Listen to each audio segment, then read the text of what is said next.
सावन के महीने का नियम, 2 लोटे जल लेकर देवादिदेव महादेव के सामने जाइए। यहाँ अशोक सुंदरी वाली जगह से दोनों धार एक साथ चढ़ाना प्रारंभ करिए और करते करते वो धार शंकर भगवान के शिवलिंग पर ले जाकर छोड़ दीजिए। ये सावन के महीने के अगर आपने मात्र 7 दिन भी लगातार अगर ये धार आपने चढ़ा ली है तो देवादिदेव महादेव की कृपा से 3-4 महीने में सूचना आपको प्राप्त हो ही जाए। आपके घर के पास में जो शिवालय है भगवान शंकर का एक छोटा सा शिवलिंग है। मानो अगर दिल से तुमने मान लिया कि ये केदारनाथ है, दिल से तुमने मान लिया कि महाकाल है, दिल से तुमने मान लिया कि भीमा शंकर है, दिल से तुमने मान लिया कि ये मल्लिकार्जुन है, दिल से तुमने मान लिया कि विश्वनाथ है। जिस दिन तुम्हारा मन पर जाए, श्रावण के महीने में जब तुम 2 लोटा जल चढ़ाने के लिए जाओगे,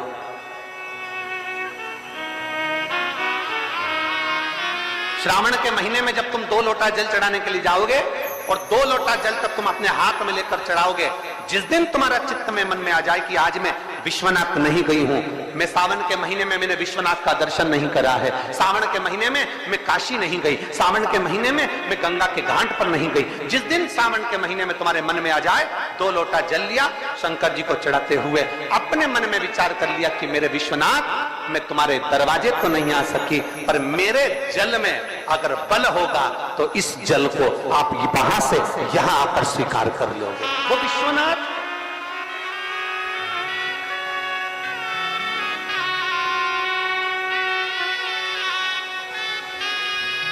पहला दिन लगे 2 लोटा जल चालू कर दो। श्रावण के पूरे महीने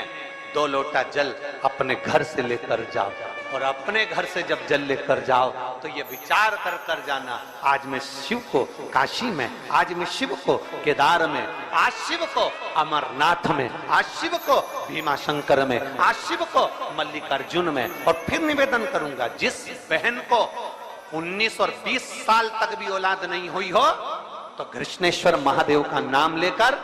2 लोटा जल तुम्बकेश्वर महादेव का नाम लेकर चढ़ा कर देखना, सावन के बाद में बाबा संतान जरूर देगा, झोली जरूर भरेगा।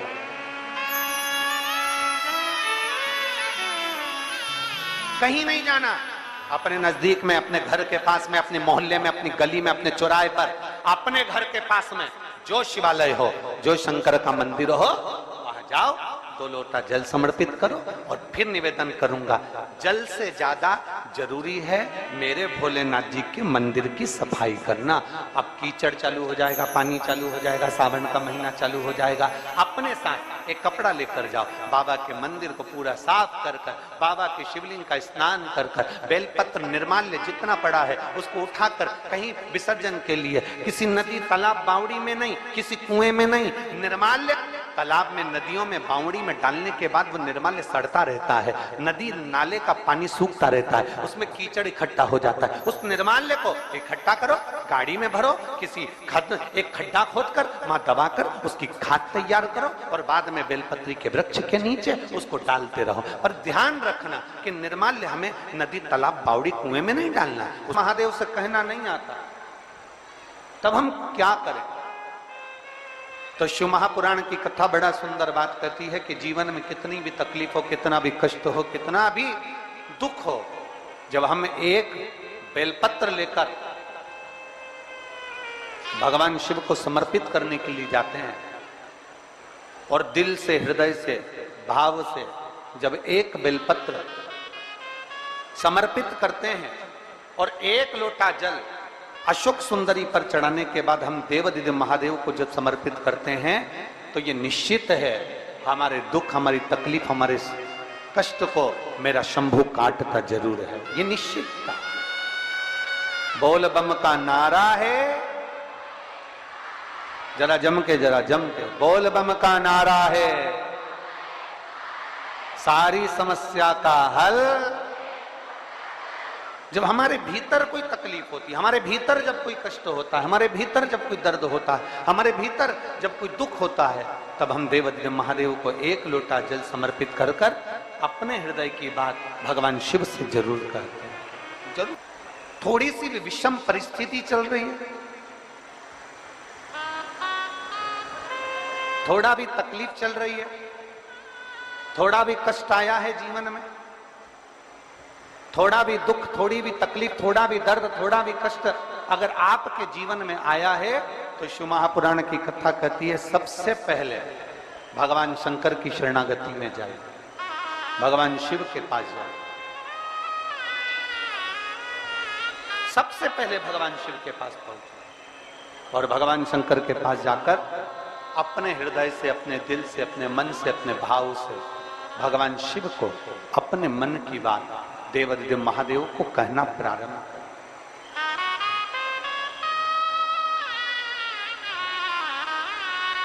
अपने भीतर जो संशय है, अपने भीतर जो संशय उत्पन्न हुआ है, अपने भीतर जो हम संशय में आए हैं,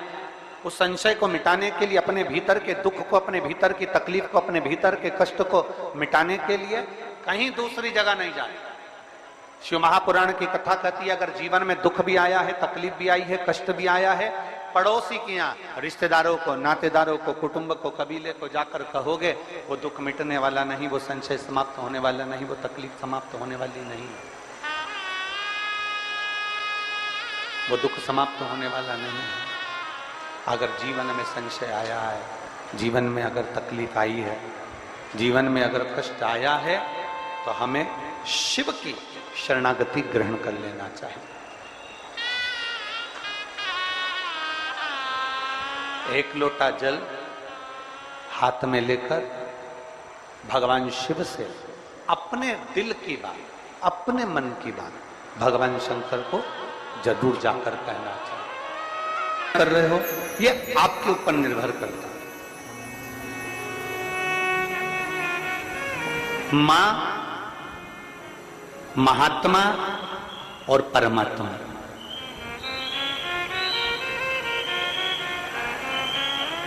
एक मां, दूसरे नंबर पर महात्मा और तीसरे नंबर पर जम के बोलो जरा, अच्छे जम के बोलो, परमात्मा। ये तीन आपको देखते तक नहीं, फिर भी अपना पूरा प्रेम, अपनी पूरी वात्सल्यता, अपनी पूरी करुणा, अपनी पूरी उदारता ये आपके ऊपर उंडेल देते हैं। कौन कौन? जम के बोलो जरा। पहले नंबर पर आवाज नहीं आई, जम के जरा। मां, दूसरे नंबर पर महात्मा और तीसरे नंबर पर परमात्मा।